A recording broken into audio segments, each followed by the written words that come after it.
The four-sided die is possibly the most dangerous shape in the universe. You must exercise the utmost, nay, extreme caution when being around one another. Oh my god, I slipped. Oh, my hand's fine? What? This dice is a bit squishy? Well, maybe I should make a video about it.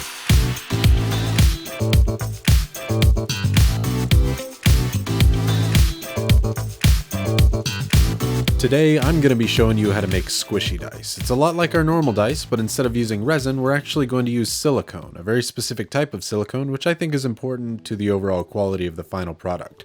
We're going to be using dragon skin, and I'll kind of explain why later, but first I want to show you which molds we're going to be using. We're going to be using our big boy mold, the mold that I did when I made my giant D20. You can see a regular D20 here for comparison, and the larger D20 mold that I did when I made my recent Dice Goblin mold. See, it's got a little picture of the Dice Goblin. Now, if you want to know how to make your own silicone molds, I've already done a video on that. There's a link up in the card at the top right and in the description down below in case you want to learn how. But we're going to go ahead and take this silicone and put it in here. But before we do that, there are some problems. Silicone sticks to silicone. I learned about both dragon skin and a solution for this problem from Craftsman. Check out his video on this. It's phenomenal and I loved every minute of it, and it gave me the idea to do this for dice. Actually, I had the idea to do squishy dice a long time ago, but he essentially gave me this solution to actually figure out what to do. So I'm taking some ordinary dish soap and some isopropyl alcohol and mixing them up, about a 1:2 ratio in here. That ratio is not set in stone. You kind of really can't go wrong with it, but this is a much stronger version of mold release because regular mold release is just not going to cut it. Silicone is still going to stick to each other. Rotate it around in your molds and cover every inch possible on the inside of your mold. Any area that you think this silicone is going to touch your normal mold silicone needs to have some of this mold release agent on there, or else you are going to have a heck of a time getting it off.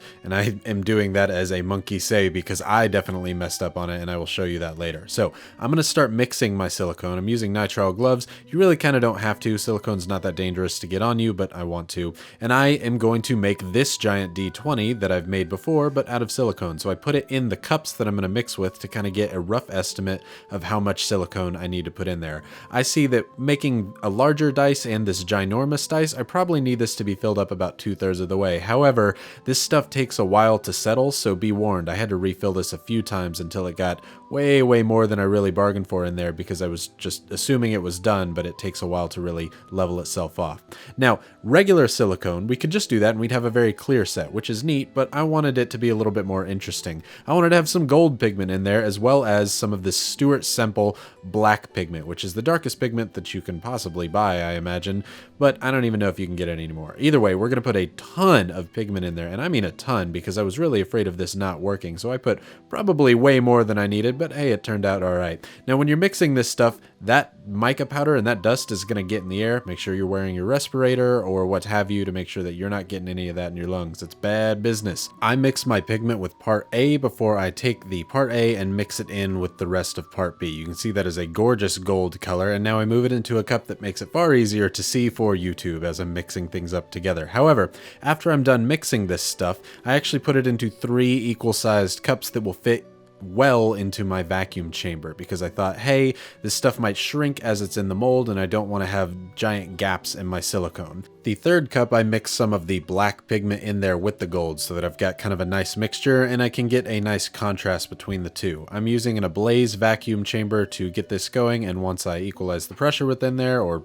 get the vacuum going, I'm not technical, I pull all the bubbles out. That's what I'm trying to say. I pull the bubbles up and out of the silicone. I'm thinking that this is good, but honestly, this step can 100% be skipped. It's not going to be a problem. You're not going to have any shrinkage of silicone. You may have some bubbles in there, but honestly, that'll just make your dice a little bit more squishy, which is good. Because I have 0 bubbles on the inside with this one, my dice are really dense with the gold ones. So they squish, but you kind of got to push to make it happen. But either way, this is what I did, and I want you to know what I did so that if you wanted to follow along, you can. For the next set, I don't do this, and it came out better, I would say. So I put some rubber bands and some tape tape around the bottom of this, and I just slowly pour some silicone in. You have zero chance of getting the silicone up into any sort of pipette or transfer, so just pour it in and pull your stupid bald head out of the shot as you're doing so, and use some rubber bands to coat around the outside of it to keep it tight. You can see there it wants to expand, so you really need to get those rubber bands on there quickly, or else you're going to lose all your silicone down in the mold and get some air bubbles. So I put way too many rubber bands on there, but whatever. It was sealed and it was locked and I was happy and good to go. I did the same thing on the large D20, not the giant, but the large, and I did half gold and then half of the black gold so that I could see if there was a nice color difference between the two. Totally rocks. I think the black gold looks awesome, and I almost wish I had made the full set out of that because it's just great. This one had the same thing. There's lots of seepage over of the silicone, and anybody who knows dice making is going to tell me that's bad. Yeah, there's silicone touching the silicone that does not have mold release. And I know, I didn't know it at the time, but I know now, and that was a bad deal. But we have some extra silicone, and so I put a little bit of double-sided tape down on the bottom and put an extra D20 down, because this is the same stuff that you can make normal molds out of, and I figured if those other two molds didn't work out, I can use this one purely to make a next set in case I wanted to. So I had extra silicone, gonna use it. After that 4 hours was up, I started pulling the dice out of the molds, and originally I pulled the other ones out off camera because I thought it was gonna be easy, but man, it was a workout trying to get those things out of there. The dice came out of the mold just fine, but the silicone dice did not come out of the large, clear, transparent mold here very easy. I really had to pull on it because that silicone was stuck to each other. Luckily, it didn't stick that hard. I'm sure there was dust or any old stuff in there that kept it from doing so, but it was really, I had to rip it just like that. You can see trying to get that stuff out of there because it was touching the sides. Now we have this extra bit of silicone here, and it helps us get a nice grip on the D20. Luckily, our blue molds are pretty tough and you can kind of manhandle them and they're not going to break, but that's enough for us to pull the silicone out of there. You can see how well it was stuck even with that crazy mold release agent on there, and we've got ourselves some dice. Now, it's not pretty. This is by far not my prettiest dice, and it's got this little dangly thing on the end, so I'm going to take my X-Acto knife and just kind of slice up from the angle of the sides. I'm not looking for this to be perfect. I was essentially making stress balls out of these, and so I thought, hey, that's a pretty good stress ball. It's nice, it's squishy, it's fun, I can really kind of grip it, and it's not going to have any problems. Because we use dragon skin instead of the regular silicone, this stuff does not want to rip. It is really, really tough. That's kind of the hallmark of dragon skin. You can see here, I can squish it down, but the gold one, as I said before, it's a little bit more dense than I planned on it being, but it picked up a lot of nice detail. You can see the dice goblin, you can see all the numbers, the ends are a little and we can't really sand them to clean them up, but you know what, I'm not too mad about it. That black and gold color is amazing on the bottom of the mold, and you can see if there's a gap here, it's still really squishy. But I did this in a day, and I was like, well, I have extra time. I planned for like 3 or 4, so I went and did the exact same thing that I did before. I went ahead and lined up the molds with some extra of the mold release, and now our third mold, I mixed up some dragon skin, bada bing, bada boom, and this time I put it in the pressure pot ahead of time because I'm a big dum-dum, and I didn't even stop to think about that I'm going to have to mix the pigment in afterwards. But while it was in the pressure pot, I thought about something amazing to put in them. If you remember my resin experiment video where I put a bunch of different things in resin, I have thermochromatic pigment. I have some peacock green and some red, and what that means is at a certain temperature, it changes color. Both of them change to a white once they're past 22 degrees Celsius, which is well under the heat of your hand. So I put a ton of that pigment in there, and I mean a ton, because we're using this pigment and we tried it before. It's not particularly great at picking up the heat, and so I wanted to make sure that there was enough pigment in there that we could really see the color change. So I filled up all the different molds, and I was like, well, we actually have some extra silicone again because I'm really bad at measuring things. But I had right next to me my Sophie and Toffee dice molds, and I thought, well, I'm just going to pour some into there and give it a shot. I wasn't actually even trying to film this. It just happened to be right in the camera's angle. But then after I started, I was like, wait a minute, these might be phenomenal because they have these removable lids. So I mixed some of the colors in there as well. And I will say it really was the best molds for making these squish dice. If you have these type of molds, squish molds for squishy dice, it is great. You can see after 4 hours, they were done. And I was actually, it pulled off so easy. You can see I was a little frustrated because I spent all that work on the other one, but this one was so easy. It came right out of the molds, as did all the other ones.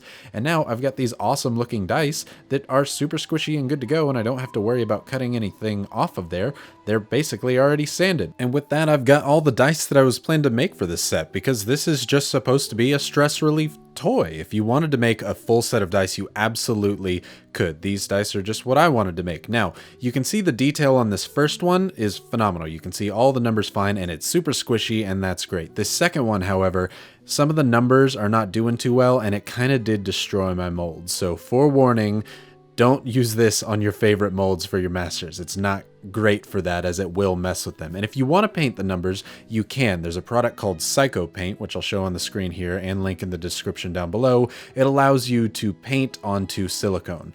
I didn't care for these to be fully functional sets. You can see I rushed through them and they got bubbles, but that's not what my main purpose for this was. It was really to just have these nice, fun, squishy versions of dice to throw around like little bouncy balls, but have them be dice and have them be squishy so that I can have them at my desk for something to fiddle with, because I'm a fiddler. And I have a dice problem, so combining my need to fiddle while I'm working and my dice problem, I decided that squishy dice was optimal for me. And not only that, I can use them to make videos that will scare people on Instagram and Twitter by slamming my hand down onto them, because I know I freaked out some of y'all on Instagram and Twitter, and that was good fun. And I also am a big fan of using the dragon skin on this, because you can see here I'm pulling my absolute hardest, and this is not ripping, it's not tearing, it's phenomenal. But I know there's a few things that you all want to see, like, do these bounce? And heck yes, absolutely they bounce. They bounce just like bouncy balls. They're silicone. I can throw them, or really honestly gently toss them, and they bounce like crazy. So they don't really roll because they are silicone, and so there's a lot of friction on them,